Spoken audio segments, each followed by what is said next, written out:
When a journalist mocked Barron Trump at a charity gala, no one expected his calm response to steal the show. The ballroom at the Fairmont Grand Hotel was nothing short of breathtaking. Crystal chandeliers shimmered above rows of elegantly dressed attendees, their quiet hum of conversation adding to the grandeur of the annual charity gala. Among the crowd were some of the nation's most influential figures.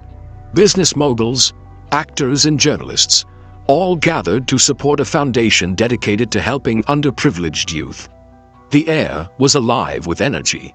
Yet an undercurrent of anticipation buzzed as the evening's keynote speaker prepared to take the stage. Seated toward the back, in a less conspicuous corner, was Barron Trump. At just 18 years old, his tall frame and stoic demeanor made him stand out, though not intentionally.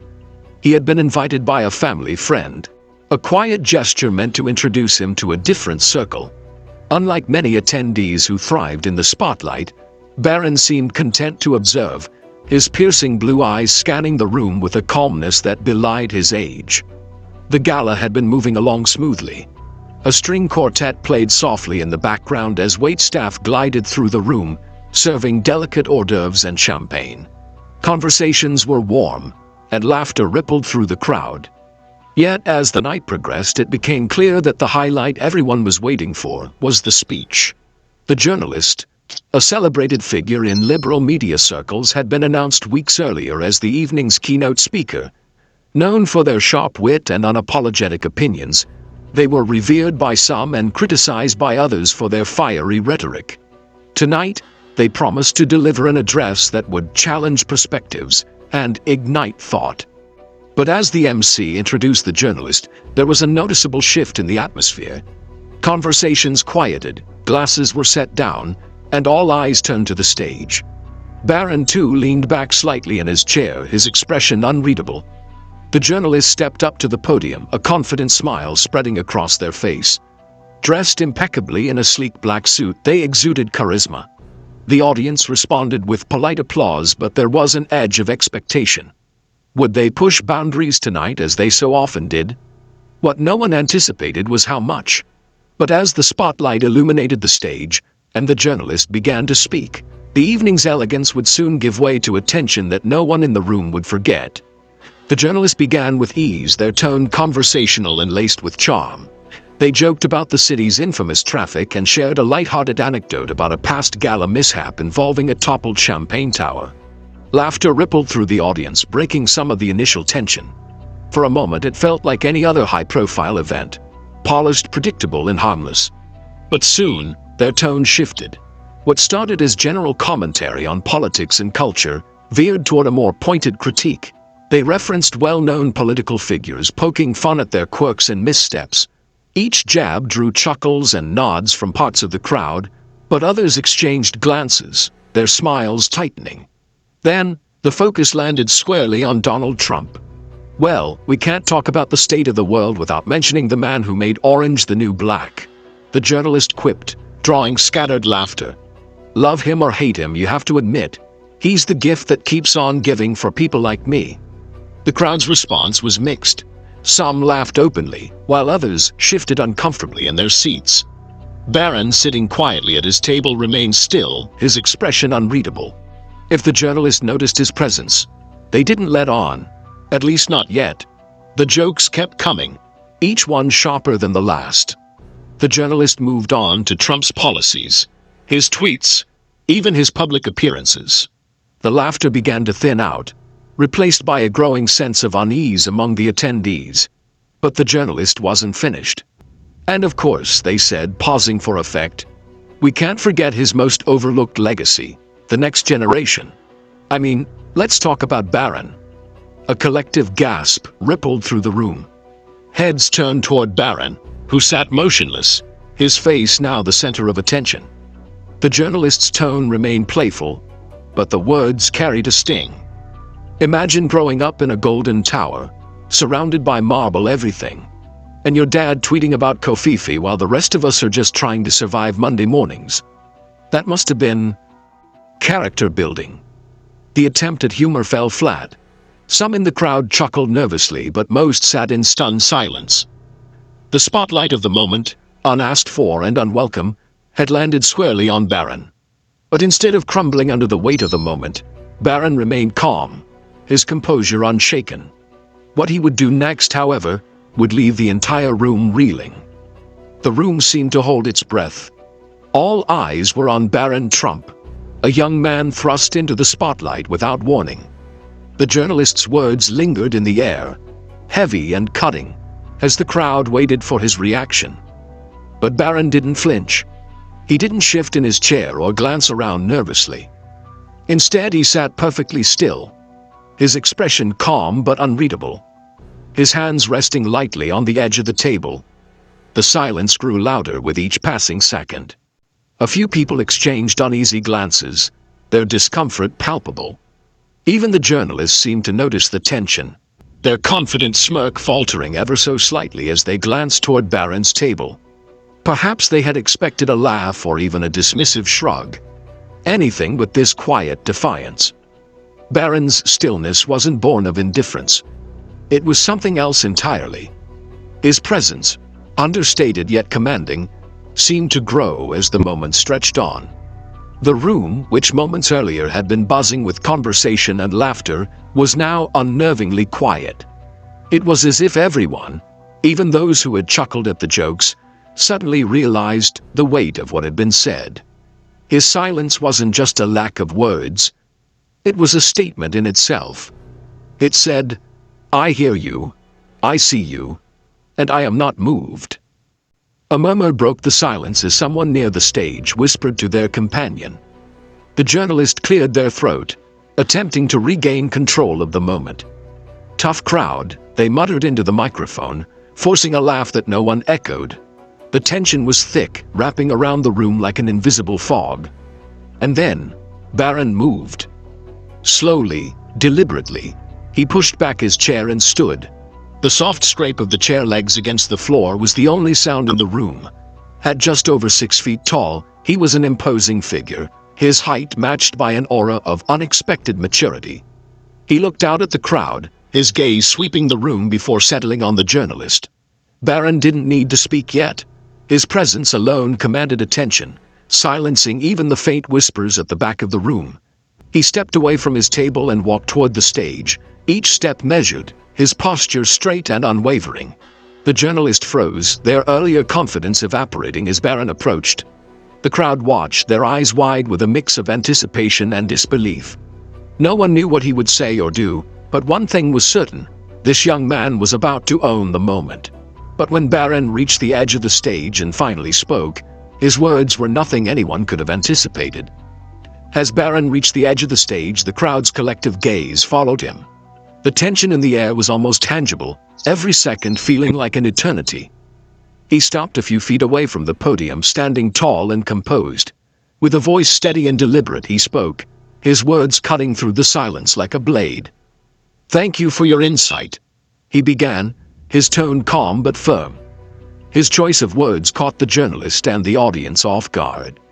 There was no anger, no trace of indignation, only an eerie sense of control that seemed far beyond his years. "I've grown up watching people make assumptions about me, my family, and my life," Barron continued, his eyes fixed on the journalist. "It's almost become a game to some, a way to fill in the gaps when you don't know the full story. And I get it. We're public figures. It comes with the territory." The room was silent, captivated by the clarity and maturity in his voice. Even those who had quietly laughed at the earlier jokes now sat motionless, their expressions tinged with unease. "But there's something important that often gets overlooked," Barron said, his tone shifting slightly, a subtle intensity building. "Behind every headline, behind every punchline, there's a human being. Someone with their own struggles, their own dreams, and their own story. You may think you know me because of who my father is, but you don't. Not really." The journalist, who had been gripping the edge of the podium, now seemed visibly uncomfortable. Barron's words weren't an attack. They were a mirror, reflecting back the weight of what had just occurred. "What I've learned," Barron said, pausing for a moment, "is that respect doesn't have to be earned. It should be given freely, especially when you don't know someone's story." A ripple of murmurs ran through the crowd, But Barron wasn't finished. He turned slightly, addressing the audience now as much as the journalist. "We live in a time where it's easy to tear each other down," he said, his voice steady but filled with quiet conviction. "Words have power. They can hurt, or they can heal. They can divide, or they can unite. And I think we could all use a little more of the latter." The audience was spellbound. Barron's words, spoken with a calm resolve, carried a weight that seemed to transcend his age. It was clear that he wasn't just responding to a moment. He was speaking to something much larger, something universal. Barron took a step back, his gaze once again locking with the journalists. "I hope this gives you something to think about," he said softly. There was no malice in his voice, only a quiet strength that left the room in awe. He turned and began walking back to his seat, the soft clicks of his shoes on the polished floor, the only sound in the stunned silence. No one moved. No one spoke. Even the journalist stood frozen, their earlier bravado completely dissolved. But as Barron sat down and the applause began to build, the real impact of his words would echo far beyond that room. The applause started as a hesitant clap from somewhere near the front of the room, but it grew quickly, spreading through the crowd like wildfire. Within moments, the entire ballroom was on its feet, erupting into a thunderous standing ovation. Some clapped with admiration, others with a sense of redemption for the awkwardness that had hung in the air just minutes earlier. The journalist, still standing at the podium, attempted to muster a smile, but it was clear the moment no longer belonged to them. Barron, seated back at his table, didn't react to the applause. He remained composed, offering only a polite nod to the attendees around him. It wasn't humility or shyness. It was the quiet assurance of someone who had said exactly what needed to be said. Within hours, snippets of the moment began flooding social media. Attendees had discreetly recorded Barron's speech on their phones, and the footage was now spreading like wildfire. Tweets, Instagram stories, and TikTok clips captured the essence of the evening, with captions ranging from admiration for Barron's composure to critiques of the journalist's misplaced humor. "Barron Trump just schooled an entire room on class and respect," read one viral tweet. Another post shared by a prominent celebrity in attendance stated, "No matter what you think of his family, this young man just gave us all something to think about." News outlets picked up the story the next morning. Some praised Barron for his maturity, calling it a defining moment for someone who had spent much of his life in the shadow of public scrutiny. Others debated the ethics of the journalist's remarks, questioning whether public figures, especially young ones, should ever be fair game for such commentary. The journalist, for their part, issued a statement the following day. "Comedy and commentary are powerful tools, but they must be wielded responsibly. Last night I crossed a line, and I apologized to Barron Trump for my remarks. But not everyone accepted the apology at face value. Talk shows, podcasts, and online forums buzzed with heated debates about the incident. Some argued that Barron's speech was a much-needed call for civility in an increasingly polarized world. Others saw it as a poignant reminder that even those in the public eye are human beings deserving of respect. For Barron, however, the frenzy of attention seemed irrelevant. He returned to his daily life with the same quiet dignity that had defined his response at the gala. Those who knew him said he barely acknowledged the uproar, choosing instead to focus on his studies and personal interests. But while Barron moved on, the lessons from that night lingered, sparking conversations that reached far beyond the ballroom. As the dust settled from the night of the gala, its ripple effects continued to echo far and wide.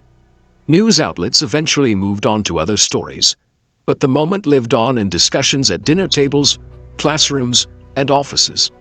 People dissected the evening not just for its drama, but for the powerful lessons it left behind. Barron's calm and thoughtful response had struck a chord. In an age dominated by outrage and instant reactions, his choice to approach the situation with poise and perspective was a refreshing anomaly. Many drew parallels to their own lives, asking themselves, how often do we pause before reacting? How often do we choose words that build instead of words that destroy? For some, the incident was a wake-up call. It highlighted how easy it is to dehumanize others in the name of humor, politics, or entertainment. The journalist's comments were a stark reminder of the power words hold, not just to entertain, but to wound. Parents used the moment as a teaching opportunity for their children. Videos of Barron's speech became a tool in classrooms to discuss respect, empathy, and the importance of standing up for oneself without tearing others down. Teachers praised his ability to address conflict with grace, encouraging students to think critically about how they communicate. Yet the most profound impact of the night was its ability to bridge divides, if only for a moment. People from different political beliefs and walks of life found themselves united in admiration for Barron's maturity.